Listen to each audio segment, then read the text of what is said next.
120, Hathaway Scholarships Success Curriculum in the Middle School, sponsored by Representative Flitner. An act relating to the Hathaway Scholarship Program passed the House. Ayes 53, noes 7. House Bill 120 is assigned to Committee Number 4, Education. House Bill 115, first reading of the bill. House Bill 115, Big Four Trophy Game Animal Minimum Hunting Age, sponsored by Representative Paxton. An act relating to game and fish passed the House. Ayes 57, noes 3. House Bill 115 is assigned to Committee Number 6, Travel, Rec, Wildlife. Reports from standing committees.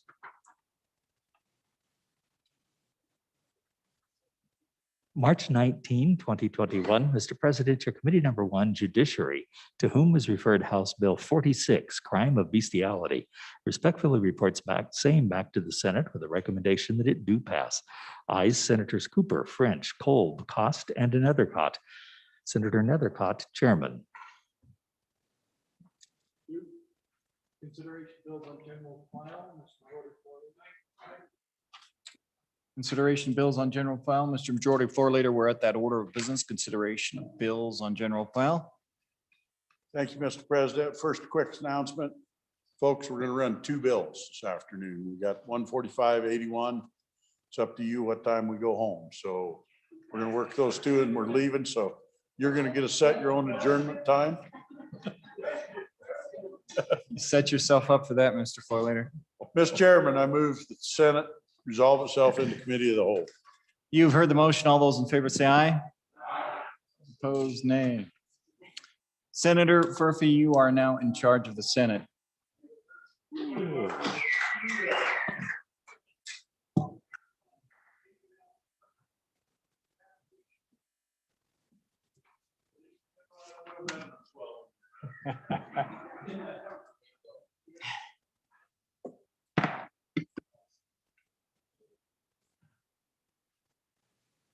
Committee of the Whole will please come to order. First bill for our consideration is Senate File 145. The reading clerk will please read the bill. Senate File 145, Election Runoff, sponsored by Senator Beitman. An act relating to elections was referred to Committee Number 7, which returned to committee recommendation that it do pass amended. Ayes Senators Boner, Case, Driscoll, Nethercott. No, Senator Scott. Senator Driscoll, Chairman. Was re-referred to Committee Number 2, which returned to committee recommendation that it do pass amended. Ayes Senators Guru, Hicks, Kinski, and Steinmetz. No, Senator Perkins. Senator Perkins, Chairman. You've heard the reading of the bill. What is your pleasure? Majority Floor Leader Driscoll.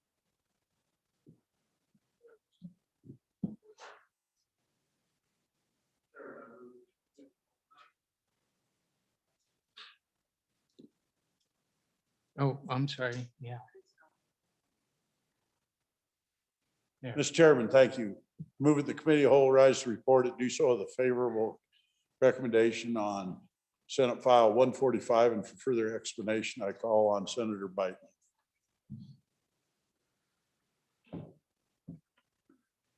Thank you, Mr. Chairman.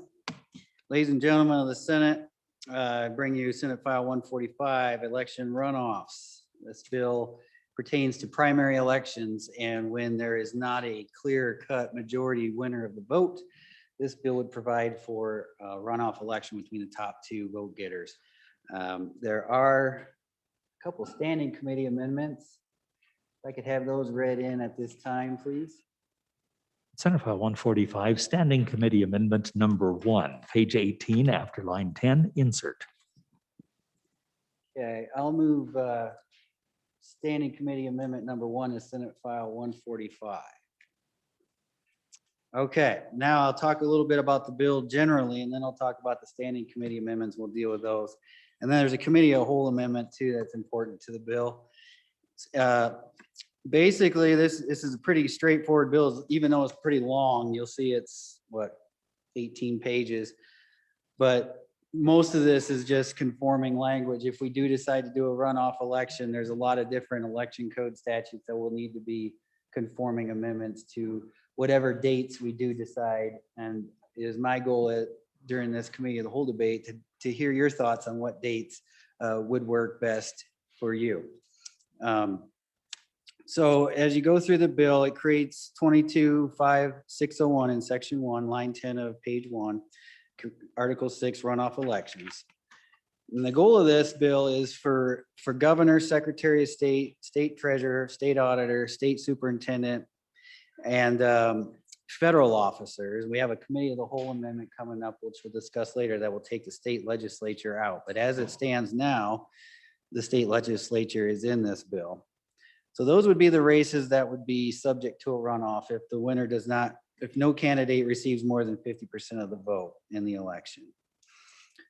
And so then it goes on down to different scenarios where you have ties and things like that. Section 2 is beginning where you have on page 3 is where all the different conforming amendments will have to be made to the election code. On to page 4, election dates would be moved. As a placeholder, after talking with my county clerk when I was drafting this bill, in the interim, we came to the conclusion that the first Tuesday in May would be a good placeholder because that's the day we do municipal and bond elections already. So they're used to running elections on that day. As you'll hear later on, I've looked at other states that there are 10 other states that do primary runoff elections. Our neighbor to the east, the great state of faces, great places state, they do a primary on June 7th and a runoff on August 16th for US Senator, US Rep, and their governor, similar to what I'm aiming to do here. And I think that would fall into our sweet spot as well. So it's something to consider as a body as we go forward. And I would draw your attention to, without going through this word for word, section 3 of the bill is important. And that is on page 17, at the bottom of page 17. Sort of calls for an interim working relationship between the Secretary of State's office, the Wyoming County clerks, to get together and talk and work on these timelines that are required by this act if it were to be passed in the law. And it says on or before September 1st, 2021, the Secretary of State's office and any county clerks may report recommendation to the Joint Corporations Committee, interim committee concerning the scheduling of primary elections and other timelines specified by this act.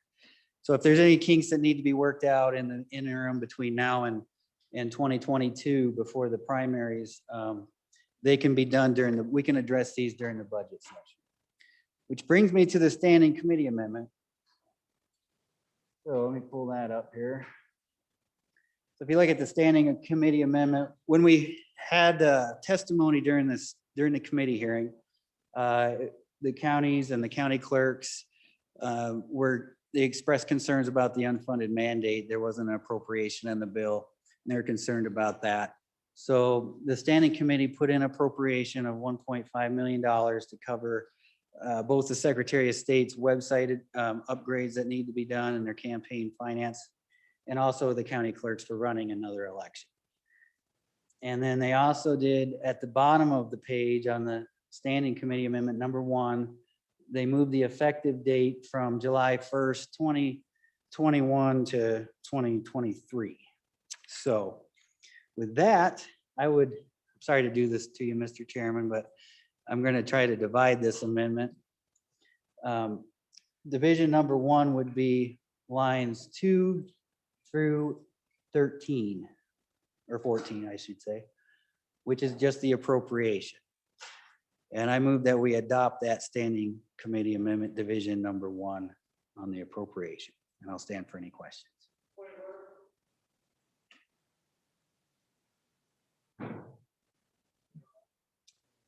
Thank you, Mr. Chairman. Mr. Chairman, I believe the more appropriate division would be line 1 through 14 as division 1, and then the remainder as division 2, if that was the intent. Thank you, Mr. Chairman. Thank you. Any other questions? Okay, that does appear to be divisible. So that will be division 1. Any other questions? Senator Scott. Mr. Chairman, I would like to ask the members of the Appropriations Committee, what was the discussion? I presume the bill was re-referred and went through appropriations.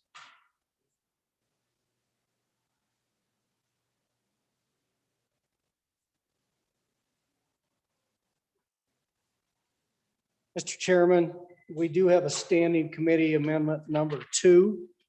When it's the appropriate time, I would have that read in if we wanted to discuss that now.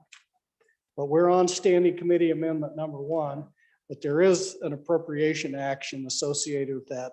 So when we dispose of this, we'll have that read in and discuss that. Any other questions? You ready for the question?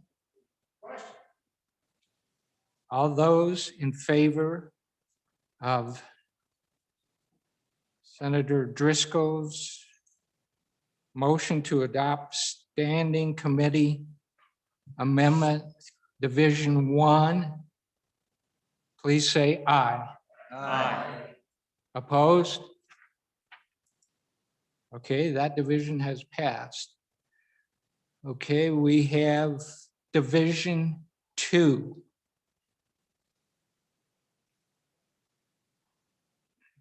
Okay, thank you. Senator Biden. Turn me on. There we go. Now I'm back.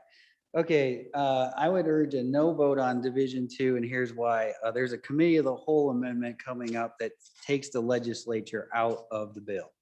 And the testimony we heard was that we're going into obviously a redistricting year, and redistricting was going to be a very tough lift for our county clerks anyway.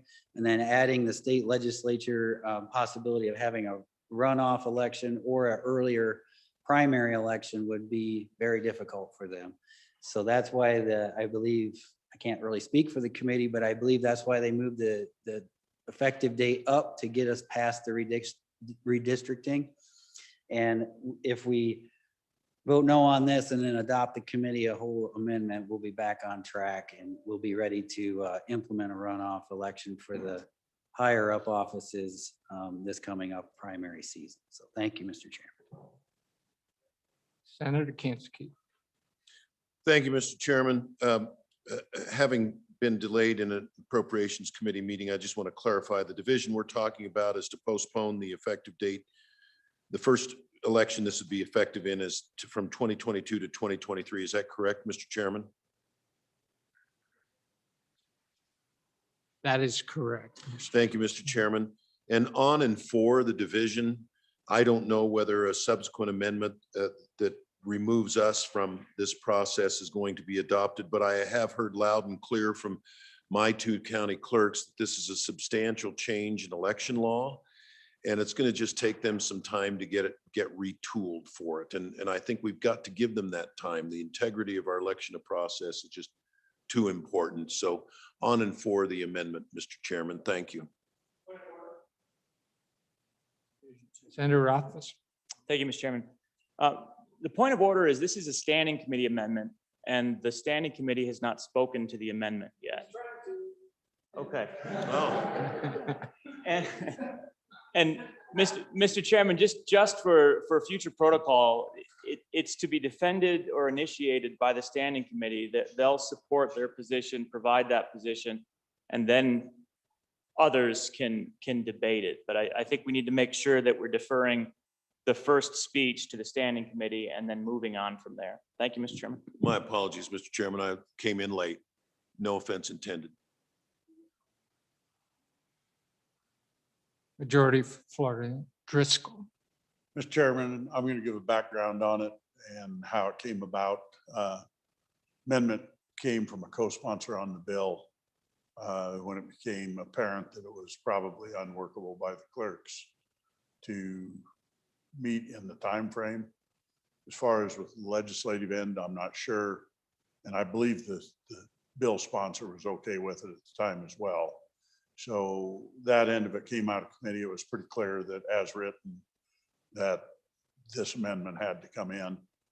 I will have one further comment on it. And I would ask that the sponsor over the weekend get together with the clerks, because I'm told that as written, regardless of what we do with the timeline, it doesn't work. I don't want to start a prairie fire. We've got a lot of comments. And there's a lot of passion on this. But the clerks have been very clear to me that at this point in time, we're very likely to run afoul of federal election law unless there's some fairly substantial changes coming forward to the bill. With that, I'll stand for questions.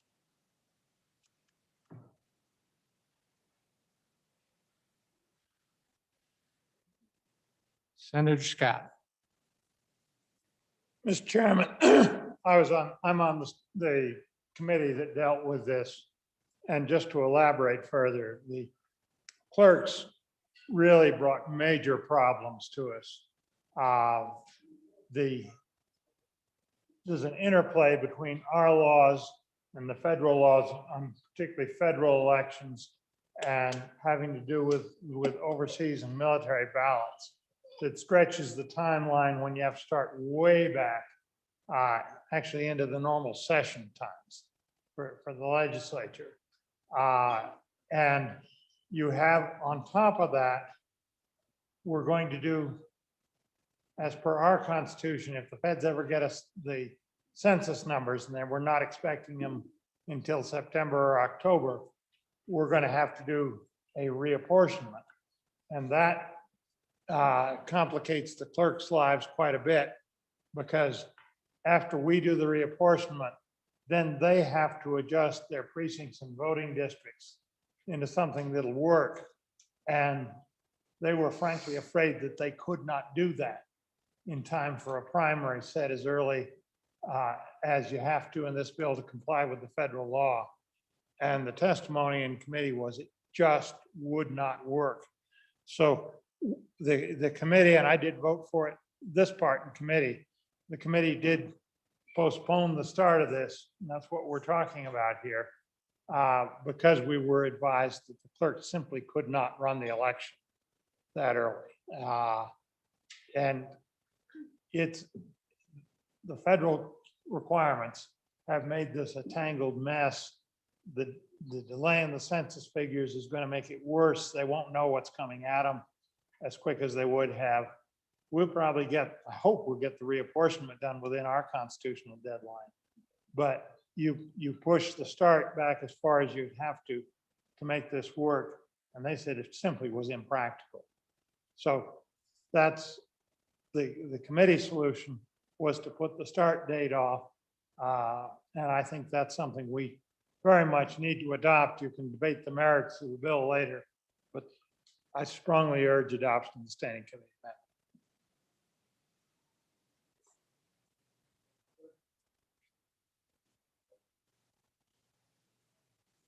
Oh.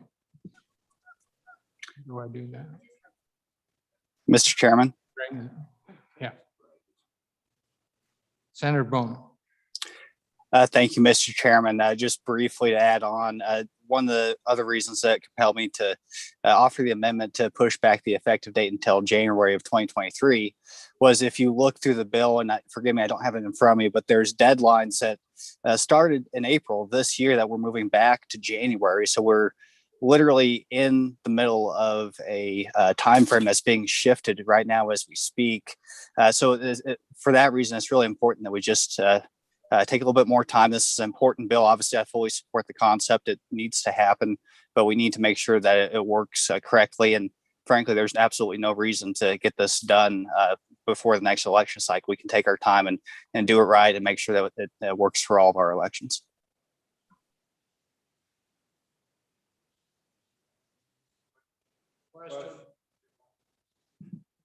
Further questions? Yes.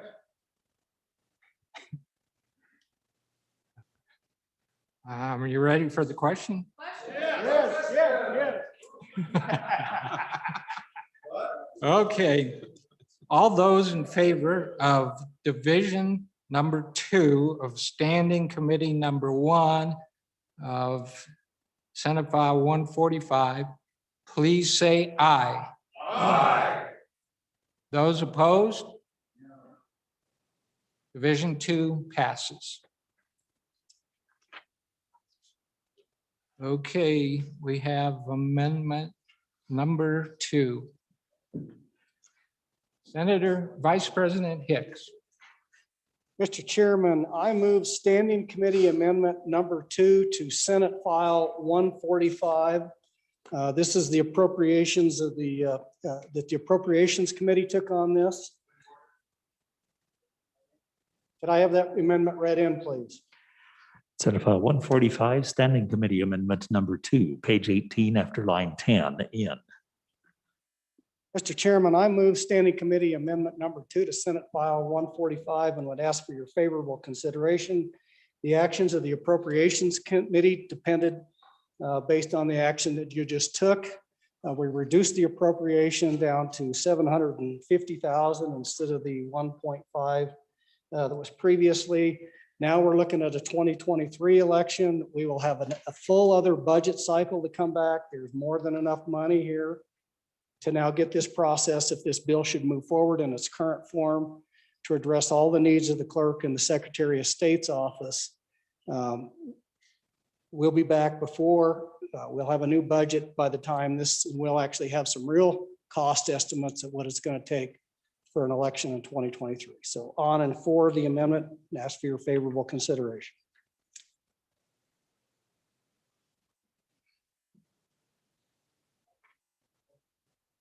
There we go.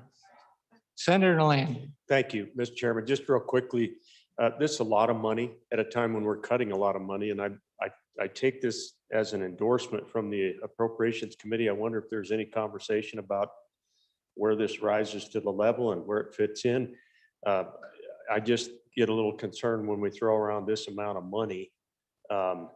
Maybe it would be helpful to me to know what the conversation was in appropriations. Thank you.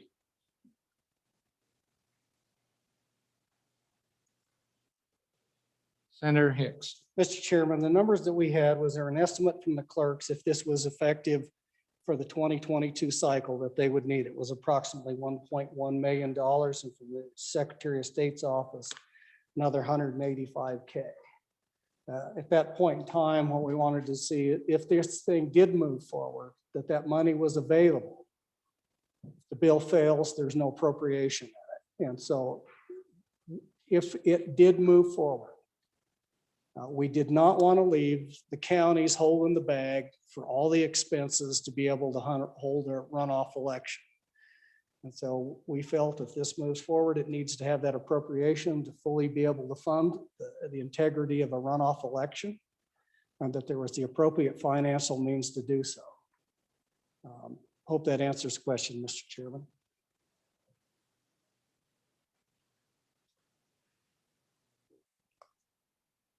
Senator Perkins. Thank you, Mr. Chairman. And just, I just want to be clear on when it comes to when we have a re-referral to the Senate Appropriations Committee, we're limited to discussing the appropriation. And we can pass out, we can certainly make do not pass recommendations, but ultimately it's pretty much limited to discussing and analyzing the appropriation. So we take background and testimony on the bill and what the purpose is, try to understand the nature and what goes into the cost numbers. Ultimately, the information that we had was that the $1.5 million was in there because that's what the county clerks simply said $1 million. We didn't know what was behind that number. We didn't know how much was in it, but we recognized that this is a bill that had passed out of the Corporations Committee, and so we moved it along. So ultimately, just like the budget bill, we make a recommendation if the bill were to pass. And, quite frankly, there may be a second amendment on this, given the effective date to remove the entire appropriation, because it's just not going to be around, and you can probably cover that in the next biennial budget. But ultimately, it's this body that decides on the appropriation. We make a recommendation, and this body decides on the appropriation. And if you think we've under appropriated it, you're free to reject the amendment. Think we've over appropriated, you can vote aye and then bring another amendment to cut the appropriation further. But it's just simply moving this along. It was something that went through the committee process, was voted out of the Corporations Committee with this appropriation. We looked at that, made it a judgment call on based on the lack, kind of quite frankly, the lack of information we had about what was in the cost. So we reduced it by half, which is kind of what your appropriation does when we don't know exactly what we should do because we don't have enough information, and pass this bill out for your consideration. Thank you, Mr. Chairman. Senator Rothfuss. Thank you, Mr. Chairman. Mr. Chairman, on and against the amendment, and I think there are probably two appropriate appropriations, if you will. One of them would be $0 because it's not going to go into effect if we stick with that. And the other one would be the sum of the two figures that the good senator from Carbon County provided, which was the best estimate of the cost for the Secretary of State's office plus the cost for the county clerks of running the second election if we want to fund it at this point.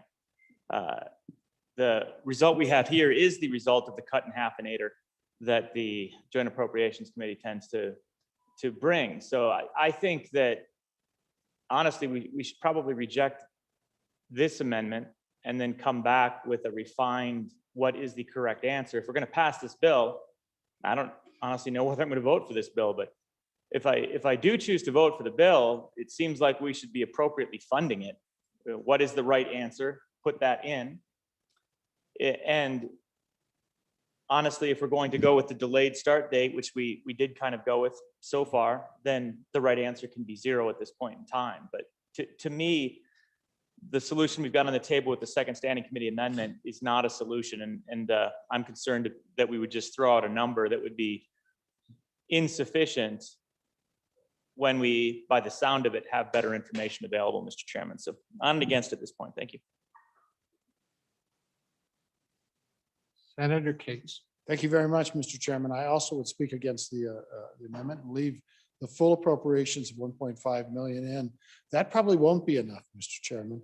Elections are really hard to do, and to have add another election in the process is, it's certainly valuable. Runoff concept is valuable. I supported the bill, but it's going to take some money, and our clerks, there's not a one of them that expressed confidence that this could be done for even the 1.5 and the timeline. This is just a bigger deal for the clerks in the election and the Secretary of State's office and reapportionment than we know. Now, we're also hopeful that in this time period with the extended implementation, that we might be able to investigate some other ways like ranked choice voting to see if that possibly could alleviate the runoff needs, but yet achieve the exact same result. And according to the testimony of the clerks, Mr. Chairman, they could do that with the existing equipment now. So, if we're going to actually hold the runoff, 1.5 is probably not enough. And let's hope with the time frame we can appropriate the money, but maybe investigate other things as in the course of this bill. And I would definitely resist this amendment because if we don't have enough money, it's not going to happen right. Senator Steinmetz. Thank you, Mr. Chairman. Just to kind of bring this all home and tie it up in a neat little bow. So I think the clerks have had a little bit of time since the original Corporations Committee meeting to consider this bill. They did come with an estimate, 1.1 million for their part of the election. And then the rest of the 1.5 was for the Secretary of State. As your good appropriations committee wanting to be fiscally prudent and wise and yet see the will of the corporations committee move forward in funding this, we will be in a budget session just this in a few months. It won't be very long. We'll be here again together.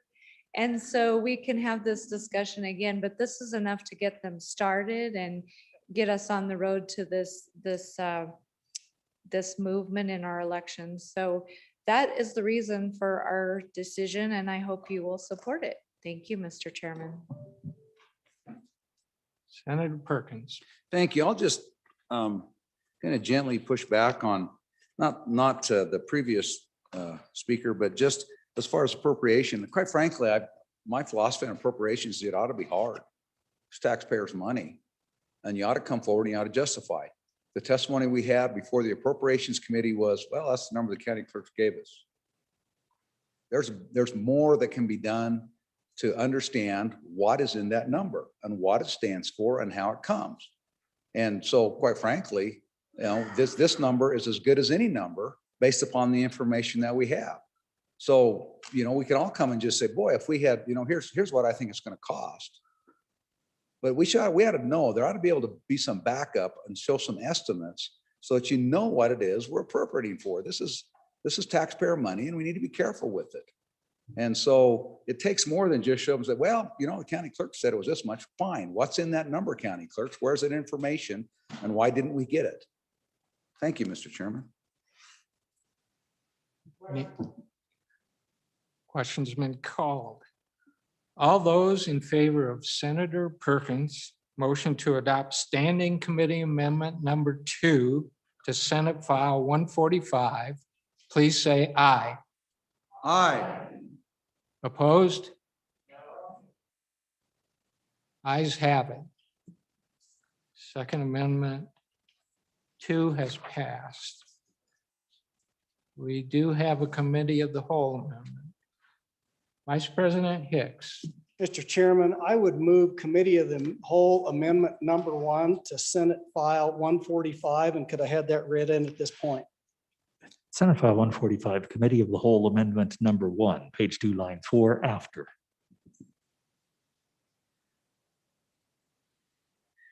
Okay. Motion to. Mr. Chairman and yeah. members of the body, I think I need to move it now that it's been read in. So I'm going to redo that again. So none of my colleagues has to jump up and do a point of order. So, Mr. Chairman, I will move Committee of the Whole Amendment number 1 to Senate File 145. Members of the body, we just had a pretty good discussion from our tall colleague over here from Natrona County about, part of the rationale for moving this back because of the redistricting. All this amendment does is go in there and it removes the legislature from any runoff races. So now this bill, if you adopt this, is just the top 3 federal electeds in the top 5. So there would only be 8 potential instances this would ever kick in. That resolves a lot of the concerns from the clerks because we had to wait for redistricting. All this happened. All of that goes away because now we're not going to do any legislative races. That's all that does. It takes those potentially 90 races out, no longer exist. Mr. Chairman, that's all this amendment does. Really cleans the bill up, simplifies those timing processes and some of those federal issues. Don't have to worry about the redistricting component of the bill. On and for the amendment, Mr. Chairman, I'd stand for any questions.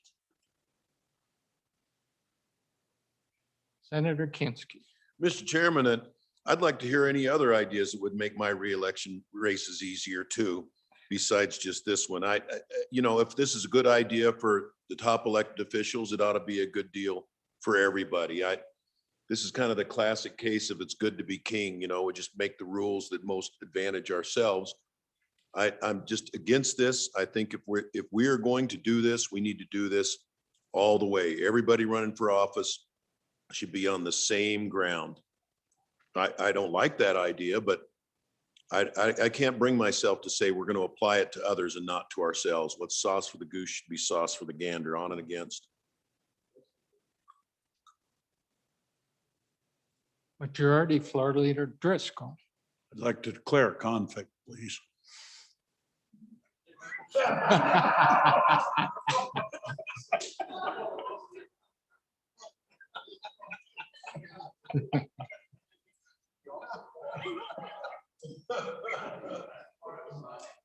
Senator Salazar. Senator Salazar. Thank you, Mr. Chairman. As a co-sponsor of this bill, I support this amendment, and I hope others will. Primarily not because I'm afraid to be in a runoff, but because I think primarily from the people that I've heard back home, they want this, and the focus would be on those specific races once the legislative requirement is out. So I support the amendment. Thank you. Questions? Senator Scott. Mr. Chairman, on and for the amendment. Mr. Chairman, we had testimony in the joint committee and as to how frequently this would kick in. And the testimony, and I don't remember the very specifics of it, was that it would be a very rare thing with the legislative race, that they tended to wind up with a majority in the primary. And there were just a few instances where this runoff system would have made a difference. So I think it is a simplification of the bill. I don't think it solves the problems with the clerks needing to have the redistricting information because they've got to adjust the precincts. And if you have the whole primary early, they've got to get it done. So I think there's probably further amendments that would be needed for that. But Mr. Chairman, this one's a good idea.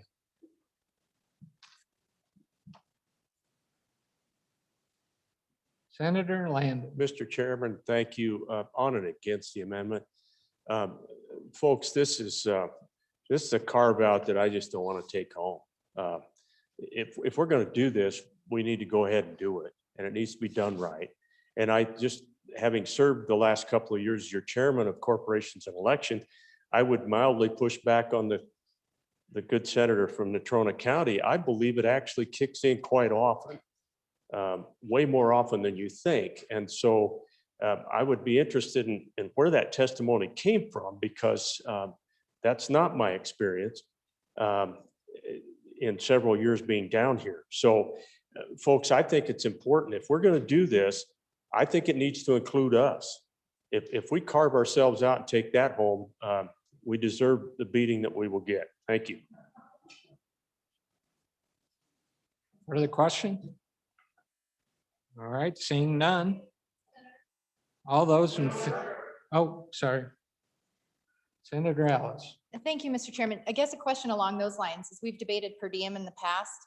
I think all those bills I saw push the effective date out really far in the future, so there's no appearance of a conflict.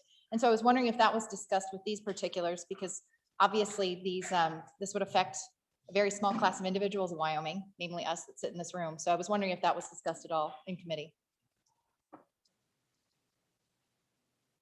Just a thought. Senator Biden. Thank you, Mr. Chairman. To answer that question, no, that wasn't brought up and discussed, but good question.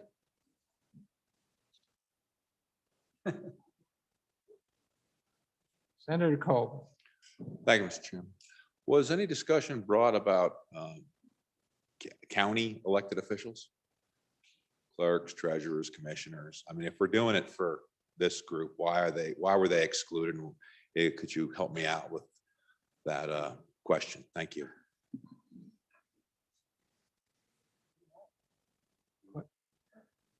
Senator Rothfuss. Thank you, Mr. Chairman.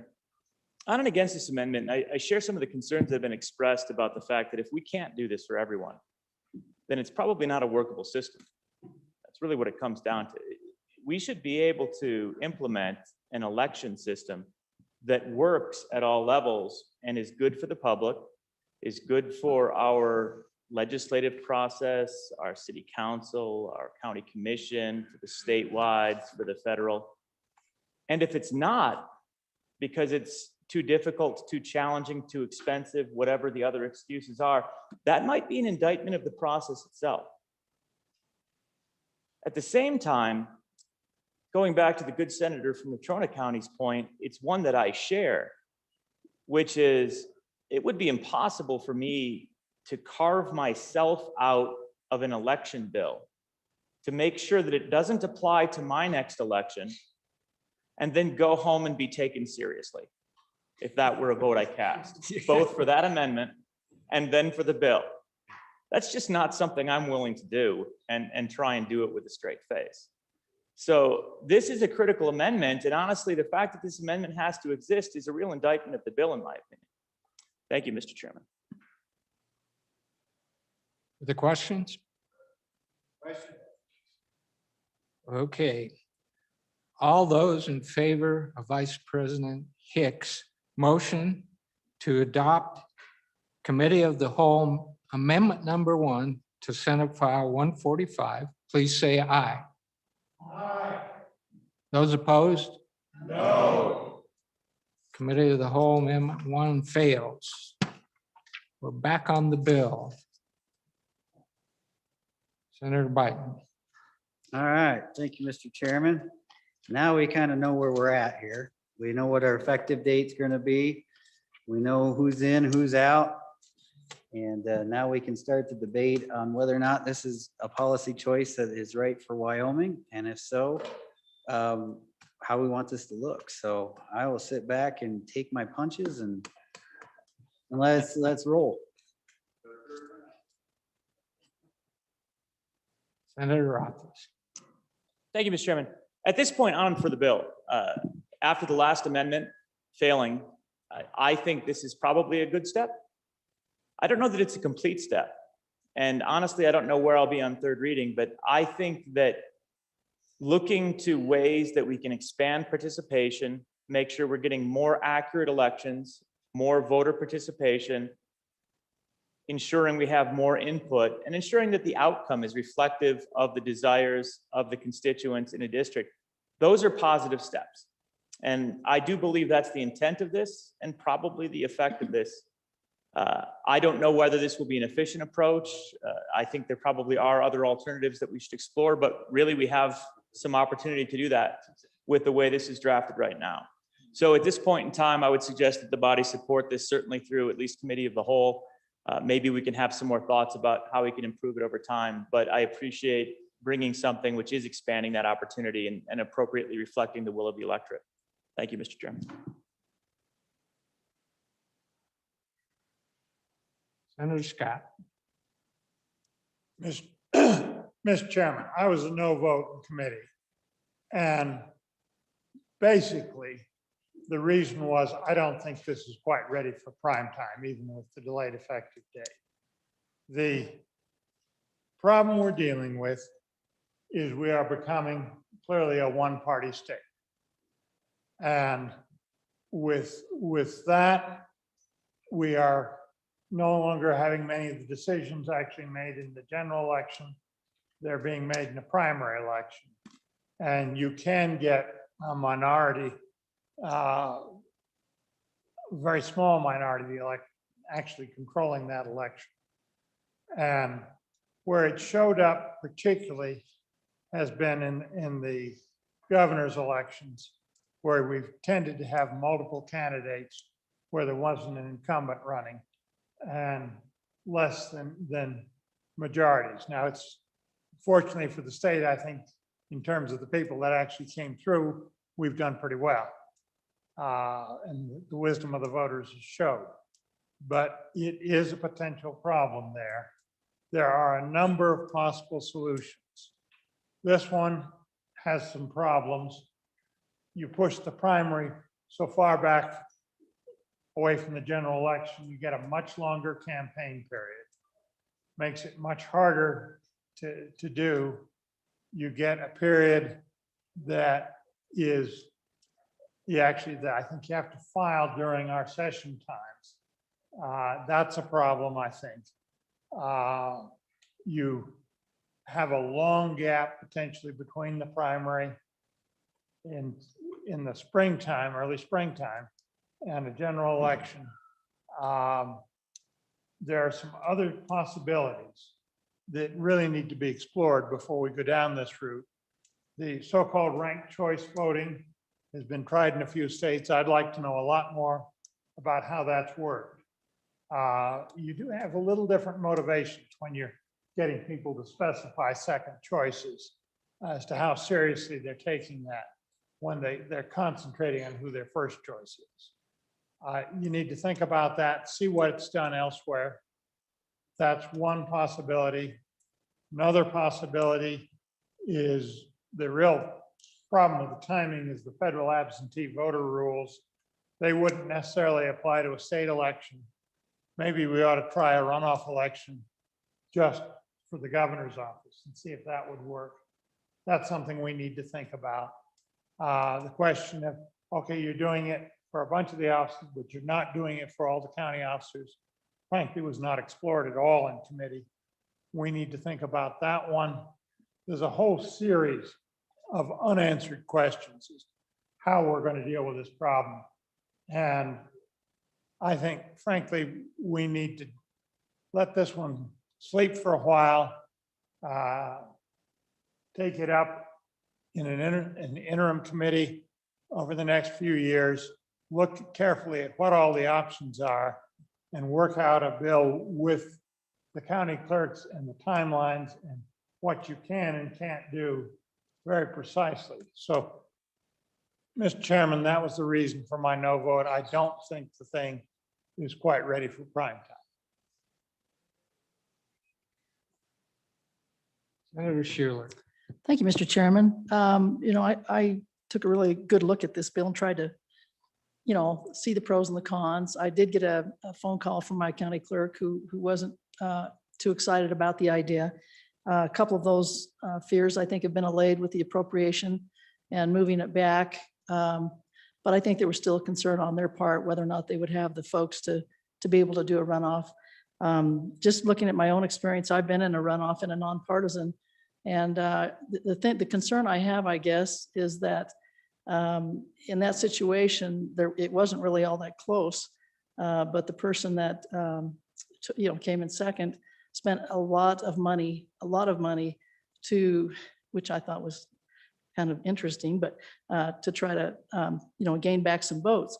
And what I think about it, it didn't change anything. But I look at the federal level, and we see what happened in one of our states, to the east, and it really came down to a lot of money being spent.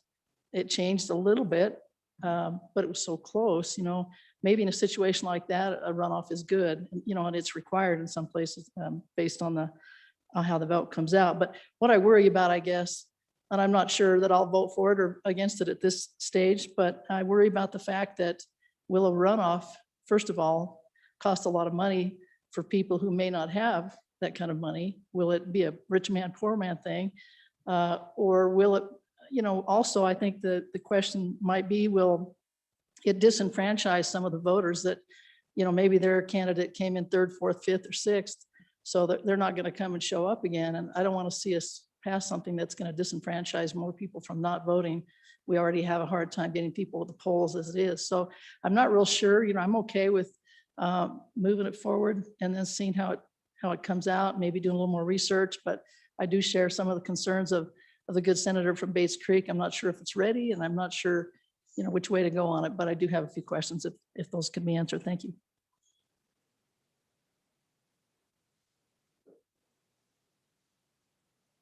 Senator Anderson.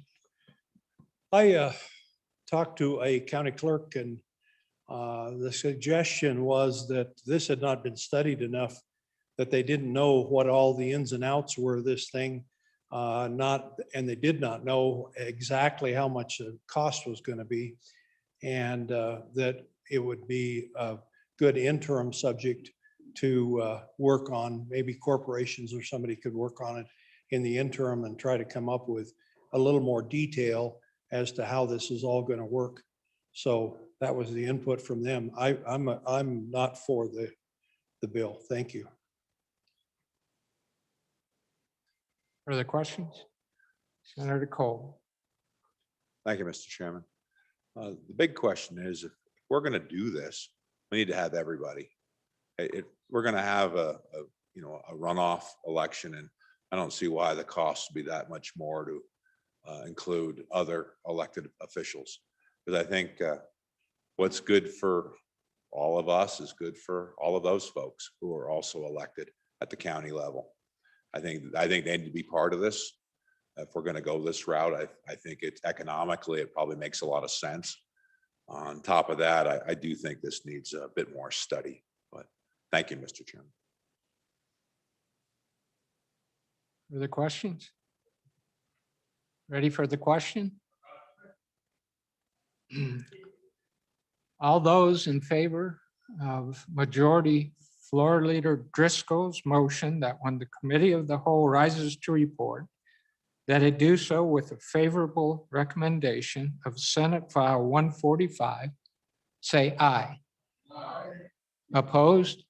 No. I'm in doubt. Division. All those in favor, please stand.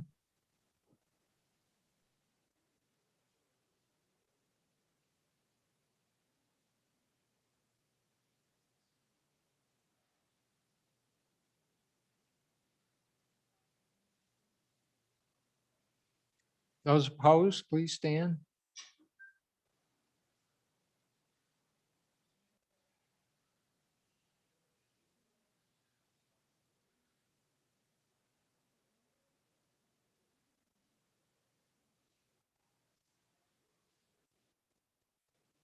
Okay, it goes forward with a vote 14 ayes, 13 noes.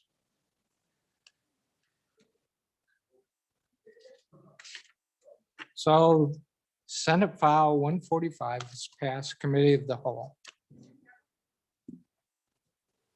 Senator Ellis, Thank you, Mr. Chairman. May I have privilege of the floor? please do. Thank you, Mr. Chairman. There's a wonderful group that we've got in the gallery today. And just to give you a little background about who they are, this is Skills USA. They are a group of people who are empowering their members to become world-class workers, leaders, and responsible American citizens. Their whole mission is to improve workforce, and their vision is to have the most highly skilled workforce in the world. So today in our gallery, we have the 2020-2021 state officer team, which includes Caden Jackson, who's the president from Cheyenne Central, Riley Milburn, who's the secretary, also from Cheyenne Central, Isaac Moss, the treasurer from Douglas High, Julia Martins, the parliamentarian from Buffalo High School, Devin Crook, the reporter from Lyman High School, Josiah Bartlett, the historian who's a junior, and Janie Wilcox, their state director. In addition, they also have Kayla Ketterling, who's the national vice president from Cheyenne Central High School, and some other folks in their group. So we want to welcome them to the Senate, thank them for all that they do, and I hope you enjoy your time with us today. Take care. Welcome.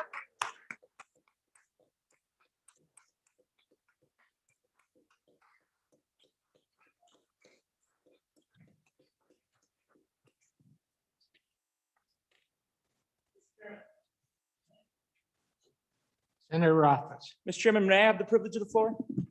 please do. Thank you, Mr. Chairman. I'd like the Senate to welcome one of my 4 favorite children in the universe, who is with us today, Zane Rothfuss. He's been here many years, and he's here once again. He's on spring break. He's not delinquent. And I appreciate having him here, watching the show today. Welcome from the Senate.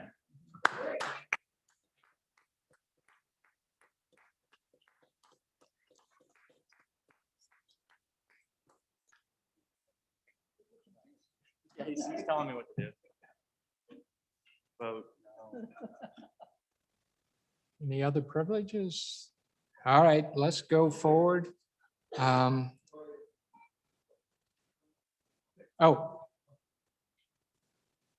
I just have a Majority fun Florida announcement, Driscoll. friends. Senator Wasserberger's son Trey just sold a bull about an hour ago for $525,000 in Nebraska. Wow. Pretty interesting. That's some bull.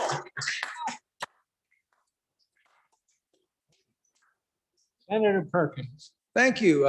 Which begs the question, are drinks on Senator Wasserberger when he gets back? Here, here. Senator Hicks. Mr. Chairman, I've seen a lot of bull out here, but I've never seen a bull like that.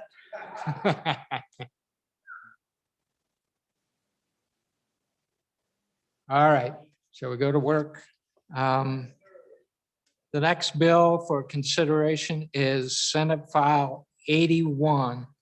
If the reading clerk will please read the bill. Senate File 81, second reading amendment, Second Amendment Preservation Act, an act relating to firearms sponsored by Senator Bouchard, was referred to committee number 1, which returned to committee recommendation that it do pass.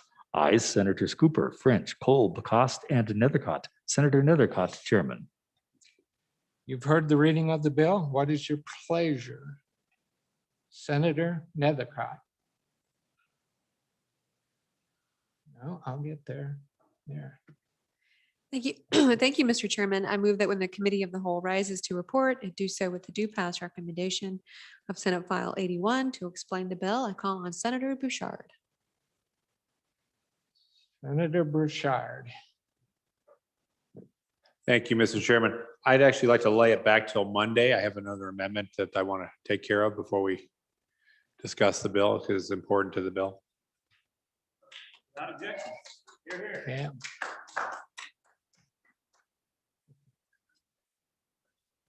Very good. Point of order. Point of order. Senator Rothfuss. Thank you, Mr. Chairman. You should probably ordain that without objection, the bill shall be laid back for one additional day. Okay.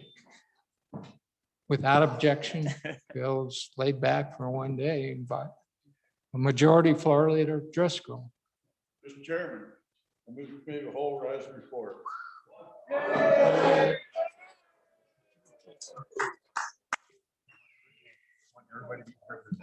That's right. Everybody remember that easily gets you 2 votes right there. You shall not forget.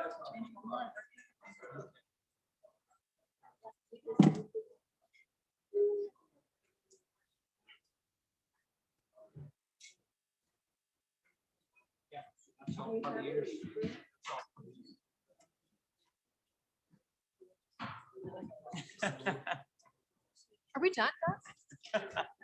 Is it real? Is that really happening? For real? Oh.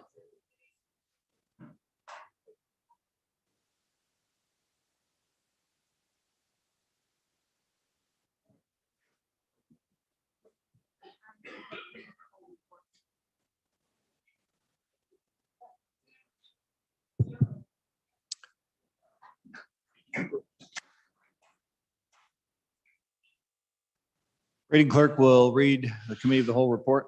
Mr. President, your committee of the whole, having had under considerations bills on general file, begs leave to report as follows. Senate File 145, do pass amended. Senate File 81, laid back. Senator Furphy, chairman. Mr. Majority Floor Leader, that clears the desk. Oh, whoa. I just bypassed Senator Furphy. I really could see the weekend coming and I was headed there. Okay, Senator Furphy. Mr. President, I move for the adoption of the committee of the whole. All those in favor say aye. Aye. Those opposed, nay. Mr. Majority Floor Leader, now it clears the desk. Mr. President, I move we stand adjourned until 10 a.m. Monday, March 22nd. Announcements. Wow, Senator Ellis. Thank you, Mr. President. Committee number 6, Travel, Recreation, Wildlife, and Cultural Resources will meet next Tuesday, March 23rd at 8 a.m. in the Capitol Extension Room W2 and online to hear the following bills. House Bill 101 engrossed elk feed closing requirements. House Bill 122 engrossed hunting and fishing access reliable funding. And House Bill 112 engrossed pioneer trapper license. Thank you, Mr. President. Thank you. We'll stay in the southern neighborhood. Senator Scott. Mr. President, your committee number 4, Education, will meet Monday, 8 a.m. in room W10 downstairs. House Bill 120, Hathaway Scholarships, Success Curriculum in Middle School. Senator Nethercott. Thank you, Mr. President. Your number 1 committee will meet Monday morning at 8 a.m. to hear the following 2 bills. House Bill 33, Interference Public Contracting, and House Bill 73, Birth Certificates Gestational Agreements. Senator Baldwin. Thank you, Mr. President. Your committee's perfect 10, Labor, Health, and Social Services, will meet at 8 a.m. Monday morning, well refreshed to hear House Bill 109, Local Health Officers Education Requirements. Be there or be square. Senator Kinski. Thank you, Mr. President. Committee number 2, Appropriations, will meet on Monday, March 22nd, after noon recess to consider House Bill 87, Provider Recruitment Grant Program, and House Bill 107, Retirement System Efficient Disbursement Method. Following that, on Tuesday, March 23rd at 8 a.m. sharp, We will meet on HB 133 online sports wagering, and both meetings will be in the state capitol room W113. Senator Anderson. Mr. President, your favorite committee, Minerals, number 9, will meet Monday at noon recess, 15 minutes after the noon recess in W004 and online. And we will hear House Bill number 64, Uniform Fraudulent Transfer Act Extinguishing Claims. House Bill 68, Wyoming Statutory Foundation Act Amendments. House Bill 104, Uniform Trust Code Amendments. House Bill 102, Wyoming Preference Act of 1971 Amendments. Thank you. Senator Landon. Thank you, Mr. President. Your committee transportation will meet Monday, March 22nd upon adjournment to take up House Bill 21, Wyoming National Guard Preference for Education. We might do takeout as well. House Bill 17 engrossed range management at military training areas, and House Bill 22 engrossed Wyoming Military Code. That's in room 2, just past the toll booth. Mr. President. Very good. Thank you. Did I see your neighbor standing a moment ago? He's gone. Yeah. Okay, further announcements? Further announcements. You've heard the motion. All those in favor say aye. Those opposed, nay. Senate will